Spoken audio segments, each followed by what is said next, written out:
Welcome back mga ropa, kwentuhan muna tayo. Pag-usapan natin ang napakagandang laban, napaka-intense na laban sa pagitan ng kupunan ng Gilas Pilipinas kontra sa kupunan ng New Zealand. Dito nga sa game na to, kahit natalo ang kupunan ng Gilas Pilipinas, pero grabe naman ang pusong kanilang pinakita dito sa game na to. Para sa akin nga mga ropa, kahit natalo sila, ay parang hindi tayo natalo dito sa game na to. Ito yung masasabi natin, talo tayo sa may game, pero panalo tayong lahat sa experience dahil talagang nilaban ng Gilas Pilipinas ang game na to kontra sa kupunan ng New Zealand. Talagang puso at pawis dugo ang kanilang binuhos dito sa game na to. Puso talaga ang Gilas Pilipinas mga ropa. Heto yung spirit ng pagiging Gilas na dala ng Gilas Pilipinas dito sa may game na to. Hindi sila sumuko mga ropa. Talagang sobrang nakaka-proud at nakakatuwang panoorin ng version na to ng Gilas. And take note, New Zealand na kanilang kalaban mga ropa. Pangalawa to sa buong Asia. Ngayon dito sa video na to, iisa-isa at hihimay-himayin natin ang puso ng Gilas. Kung ano nga ba ang nangyari dito sa game na to. Solid game by the Gilas Pilipinas mga ropa. Dapat tayong lahat na maging proud. Ito ang game analysis at breakdown Gilas Pilipinas versus kupunan ng New Zealand. Simulan na natin to. Okay game. Ngayon mga ropa, ang unang possession dito ng kupunan ng New Zealand ay pinosdehan nila si Dwight Ramos. Yun nga lang, good defense ang ginawa dito ni Dwight Ramos. At samantala, first attempt dito ng kupunan ng Gilas Pilipinas ay galing kay Dwight pero nagmintis yan. At umattempt sa may 3-point area ang kupunan ng New Zealand. Nakuha nila ang offensive rebound doon sa may ilalim at na-foul sila dyan ng kupunan ng Gilas Pilipinas. Dalawang free throws naman na napasok dito ng New Zealand. Yan ang kanilang unang puntos dito sa may game na to. At after nyan, eto na mga ropa, penetration dito ni CJ Perez. Sa kay AJ Edo nagmintes pero si CJ Perez mga ropa nandoon na naman sa ilalim para sa unang punto sa kupunan ng Gilas. Nag-attempt ng tirada dito si Dwight Ramos mga ropa, yun nga lang mintes yan. AJ Edo sa offensive rebound at second chance point step back perimeter jumper ang ginawa dito ni CJ Perez. Basket is good. At after niya nagmintes ulit ang tirada dito ni Dwight Ramos. Medyo maalat pa siya sa pagbubukas ng quarter na to. Buti nga mga ropa, pagkagamit dito ng screen action ni CJ Perez, pumukol kagad siya ng 3-pointer. Pumasok naman ng 3-pointer dyan ni CJ Perez. Si CJ Perez ang mainit dito para sa kupunan ng Gilas Pilipinas. At another one mga ropa, pagkagamit ulit ng screen dito si CJ Perez, another step back na naman ang kanyang pinakita. This time naman sa may 3-point area. Pumasok ulit ang tirada dito ni CJ. Quick 8 points kagad ang kanyang ginawa. 10-5 ang score mga ropa, alam mga Gilas Pilipinas. Pero nakachali naman ang 2 points nila dyan ang kupunan ng New Zealand sa kanilang strong attack. At eto na mga ropa, sa wakas gumamit ng screen action dito si Dwight Ramos at nakuha na din niya ang kanyang first field goal dito sa may game na to. Napatimeout ang New Zealand at pinasok na dito ni Coach Tim Cone itong si JGDL mga ropa at walang katakot-takot. Inatake ni Juan Gomez Del Llano ang depensa ng kupunan ng New Zealand. Pumasok naman ang deep do layup dito nitong si JGDL. Basket is good. 14-7 ang score mga ropa. Alamang kaagad na 7 points dyan ang kupunan ng Gilas. Napatimeout dyan ang kupunan ng New Zealand. Nagkaroon ng strong attack dito ang kupunan ng New Zealand. Good defense ginawa dyan ng Gilas. Yun nga na mga ropa, offensive rebound ay nakuha nila. May kasama pang foul. Nagkaroon pa ng bonus free throw dito ang New Zealand. Samantala, nagmintes naman ang kupunan ng Gilas, Justin Brownlee. Hindi pa rin nakakapunta sa pagbubukas ng game na to. Yun nga lang mga ropa, nagkaroon ulit ng strong attack dito ang kupunan ng New Zealand. Para sa easy 2 points, basket is good. Napakagandang tic-tac-toe play naman ang sinagot dito ng kupunan ng Gilas mga ropa. Junmar Pardo to UMB, easy 2 points yan. Yun nga lang, well contested left side corner 3-pointer na ang ginawa dito ng kupunan ng New Zealand pero pumasok pa rin para sa kanila. Bumawi naman ang pick and roll gameplay dito ang kupunan ng Gilas mga ropa. Back to back points ang ginawa dito ni QMB. Yun nga lang, back to back left side corner 3-pointer ang pinasok dito ng kupunan ng New Zealand. All 18 ng score mga ropa, nakahabol na dyan ang kupunan ng New Zealand. At pagka-handoff dito kay Juan Gomez Del Llano mga ropa, walang kabog-abog, pumukol ng 3-pointer dito si JGDL at pumasok naman yan. Basket is good. Yun nga lang mga ropa, sa pangatlong sunod na pagkakataon, nakabawi at nakapasok na naman ng 3-pointer dito ang kupunan ng New Zealand. Sumubok bumawi ng 3-pointer ulit dyan si Juan Gomez mga ropa, yun nga lang nagmintis yan. At sumagot ng dalawang strong attack dito ang kupunan ng New Zealand. Pareha successful yan mga ropa, 25-21 ang score. Sumubok tapusin dito ni JGDL sa kanyang deep 3-pointer ang first quarter, yun nga lang mintis yan. 25-21 natapos sa first quarter, lamang ng 4 points sa kupunan ng Kiwis. Opening ng second quarter, 2-month lane ng kupunan ng New Zealand mga ropa, successful yan, nakakuha sila ng easy 2 points. At dito sa may second quarter, medyo inalat ang kupunan ng Gilas. Pilipinas. Nagkaroon sila ng mga looks dyan mga ropa, yun nga lang, nagmintes ang kanilang mga tirada. At pagka pick and roll gameplay dito ng kupunan ng New Zealand, binomba nila si QMB doon sa may ilalim. Bagsak dyan si QMB mga ropa, nagkaroon na naman ng basic 2 points dito ang kupunan ng New Zealand. Mintes ang tirada dito ni Dwight Ramos at si JB32 ay hindi pa rin nakakakuha ng kanyang field goal dito. At ang masaklap dito ay pumapasok at kumokonek na ang mga 3-pointers sa kupunan ng New Zealand. Kaya napatimeout dyan si Coach Tim Cone sa isang iglap, naging 32-22 ang score. Lobo sa 10 points sa kalamangan ng New Zealand, kalagitnaan ng second quarter. Maala talaga ang Gilas mga ropa, nag-turnover pa sila dito. Buti nga mga ropa, nagmintes at good defense ang tirada dito ng kupunan ng Gilas Pilipinas.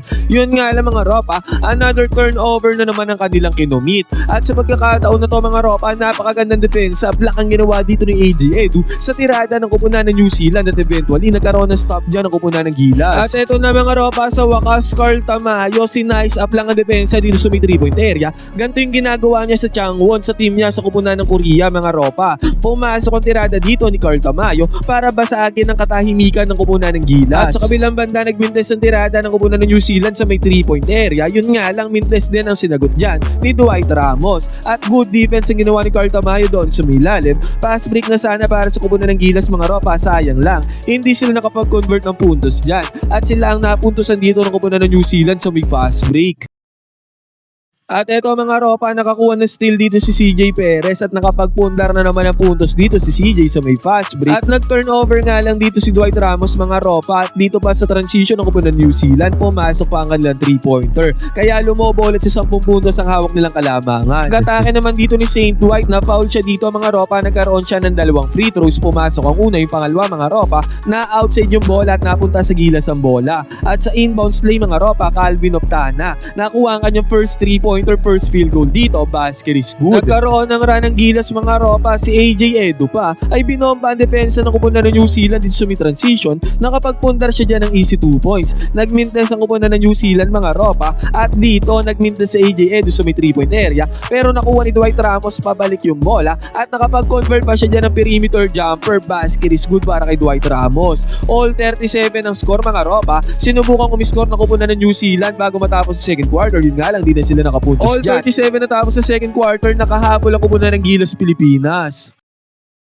Pagbubukas ng third quarter mga ropa, maganda ang bunga dito ng kupunan ng Gilas. Leading his way dito si Dwight Ramos para makakuha ng easy 2 points. At after nyan, nakakuha ng steal dito si CJ Perez. At nabigyan niya ng bola si JB32. Pumasok ang perimeter jumper. Kaya lumamang ng 4 points sa kupunan ng Gilas pagbubukas ng third quarter. At eto na mga ropa, eto naging problema ng Gilas dito sa quarter na to. Marami silang fouls na tinawag ng referees. Nakakuha ng left side corner 3-pointer dito ang kupunan ng New Zealand. Diyan sila namamahay mga ropa sa mga corner 3-pointers. At eto mga ropa, nagkaroon ng tirada si AJ Edu doon sa may lalim na block yan, pero may kasamang foul. Isang free throw na pasok dito ni AJ Edu. Samantala mga ropa, AJ Edu naka-foul na naman doon sa may ilalim. Isang free throw din na napasok dito ng kupunan ng New Zealand, kaya nag-all ang score dito. At si Dwight Ramos mga ropa, nagmintes sa kanyang perimeter jumper. Nakabawi naman ng slam dunk dito ang kupunan ng New Zealand. At turnover ang kinumit dito ng kupunan ng Gilas Pilipinas mga ropa.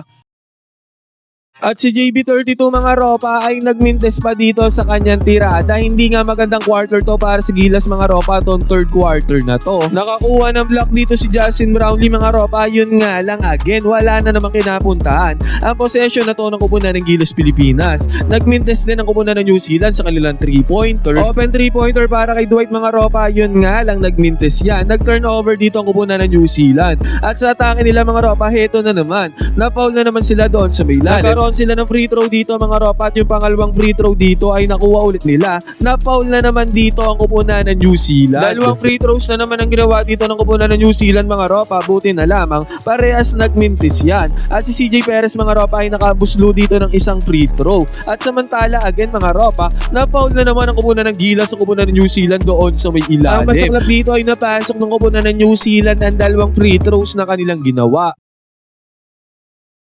Hail Mary 3-pointer naman ang ginawa dito ng kupunan ng Gilas mga ropa, pero dalawa magkasunod na mintes ang kanilang ginawa dito. Pinagbayad naman sila dito ng New Zealand sa kanilang top of the key 3-pointer, basket is good. Nag-turnover dito ang kupunan ng Gilas mga ropa at again, na-foul na naman dito nila ang kupunan ng New Zealand. Pumasok ang unang free throw mga ropa, yung pangalawa ay nagmintes. At eto na napigilan na ang drought dito ng kupunan ng Gilas sa 3-pointer dito ni Juan Gomez Del Llano. Nagkaroon na nga ng puntos dito ang kupunan ng New Zealand mga ropa, may kasama pang foul. Convert pa nila ang free throw mga ropa. At si Justin Brownlee talaga ay sobrang alat dito sa game na to. Nagkaroon siya ng turnover. At na-foul ulit ang kupunan ng New Zealand. Puro fouls nga dito sa may third quarter. Buti nga mga ropa, ang dalawang free throws dyan ay nagmintes para sa kupunan ng New Zealand. Yun nga lang mga ropa, again wala na naman pinuntahan dito ang possession ng kupunan ng Gilas. At 3-pointer pa sa may right side corner. Corner na naman mga ropa, pumasok para sa kupunan ng New Zealand. Basket is good. Patapos na nga itong third quarter na to mga ropa, pero another foul na naman ang kinumit dito ng Gilas.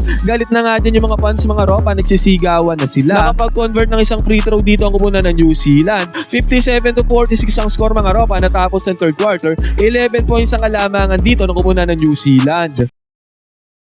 Pagbubukas ng fourth quarter mga ropa, heto na buwan naman ng perimeter jumper ang pinasok dito ni JB32. At after niya, napakagandang defense ang ginawa ni AJ Edo doon sa may ilalim. Pass break ni Kevin Kiambao mga ropa, quick 4 points kaagad na nagawa dyan ng Gilas. 57-50 ang score na pa-timeout kaagad dyan ang kupunan ng New Zealand. Yun nga lang after ng timeout, perfectly executed play, good entry pass para sa easy 2 points basket is good. Umatake naman dito si Scottie Thompson mga ropa, nakabigwit siya dyan ng foul. Isang free throw na pasok dito ni Scottie. Ang gandang pick and roll gameplay naman ang sinagot dyan ng kupunan ng New Zealand mga ropa, samantalang si Juan Gomez Del Llano naman ay nakabawi ng kanyang floater shot. Yun nga lang mga ropa, si Justin Brownlee heto na naman, maalat talaga mga ropa, turnover ang kinumit dyan ni JB32. Buti nga mga ropa, si Dwight Ramos ay nagkaroon ng strong attack dyan. Sumabit pa ang kanyang defender, may kasama pang foul, basket is good. Grabe ang performance na ginagawa ni Dwight Ramos dito sa game na to. At good health defense pa ang ginawa dyan ni Dwight Ramos na force nila turnover ng New Zealand. Yun nga lang mga ropa, si JB32 na naman ay hindi nakapag-convert dito ng puntos. Yung favorite 3-pointer dito ng New Zealand mga ropa ay nagmintes. Yun nga lang nagmintes din dito ang 3-pointer ni Dwight Ramos. At again, mintes na naman ang tirada dito ng kupunan ng New Zealand. At sa pagkakataon na to, nakapag-convert na ng fast break points itong si CJ Perez. Naging 63-57 ang score mga ropa na bumaba sa 6 na puntos sa kalamangan dyan ng New Zealand. Napatimeout ang New Zealand. At after niya, nagkaroon ng 3 attempts sa may 3-pointers sa kupunan ng Gilas Pilipinas mga ropa para tapyasan ng kalamangan ng New Zealand. Yun nga lang sayang ay puro mintes sa mga 3-pointers na yan. At pinagbayad pa sila dito ng New Zealand mga ropa sa favorite nilang corner 3-pointer nung umatempt ang kupunan ng New Zealand. Maagaran silang nakapasok dito ng 3-pointer. Buti nga mga ropa, nakasagot ng kanyang long range bomb dito itong si QMB mga ropa. Yun nga lang 2 points lang yan. Naging 67-59 ang score dito. 8 points lamang ng kupunan ng New Zealand. 2 minuto may kita natitira dito sa may game. Nakakuha ng stop dito ang kupunan ng Gilas mga ropa at dyan ay nakapitalize sila ang pagkakataon na to. Tic-tac-toe gameplay. Nakakuha ng 2 points si AJ Edo doon sa may ilalim. Grabe ang defensive play na ginawa dito ni AJ Edo mga ropa. Napigilan niya dyan ang atake ng kupunan ng New Zealand. At sa pangalawang pagkakataon mga ropa ay napigilan na talaga nila to at napunta na sa kanila ang possession. Nagkarambola doon sa may ilalim mga ropa pero eventually bumagsak ang bola sa kamay ni Dwight Ramos. Open 3-pointer, may sumubok lumos out pero huli na ang lahat. Pumasok na ang 3-pointer dito ni Dwight Ramos. Sobrang clutch niyan mga ropa. Naging 66-64 ang score. Basket is good. Grabe ang tirada na yun ni Dwight Ramos mga ropa pero 66-64 na nga ang score dito. 2 puntos na lamang dyan ang kupunan ng New Zealand. At ang possession na to ang pinakamasakit para sa kupunan ng Gilas Pilipinas. Nagkaroon na sila ng good defense dito mga ropa. Napilitan ng tumira sa may top of the 3-pointer ng kupunan ng New Zealand. Yun nga lang yung rebound doon sa may baba ay hindi na secure dito ng kupunan ng Gilas. Kaya nakapag-convert ng offensive points dito, second chance points, ang kupunan ng New Zealand. Naging 68-64 ang score mga ropa. At nag-draw ng play dito si Coach Team Cone 3-pointer dito ni Calvin Optana, mintes yan pero grabe si Dwight Ramos doon sa may ilalim. Second chance point si Dwight Ramos mga ropa, sobrang gandang performance talaga ang pinakita niya dito sa game na to. Naging 68-66 ang score. Segundo na nga lang natitira mga ropa at pinili na ng Gilas Pilipinas na i-foul dito ang kupunan ng New Zealand. At ang maganda nga dito mga ropa, isang free throw lang na napasok dito ng New Zealand. 3 ang kanilang kalaban. Si Dwight Ramos na din ang tumirada dito para sa kupunan ng Gilas Pilipinas mga ropa, buzzer beating 3-pointer sana to para mag-overtime. Yun nga lang sayang, hindi na yan pumasok para sa kupunan ng Gilas. Ngunit kahit ganun mga ropa, talo nga ang Gilas, napakagandang performance pa din naman ang kanilang pinakita dito sa game na to. Parang panalo na din mga ropa, pero mas maganda nga sana kung nakuha natin ang panalo. Ano masasabi nyo sa game na to ng kupunan ng Gilas kontra sa kupunan ng New Zealand? Pwede kayo mag-comment dyan, so bari opinion, magkwentuhan tayo.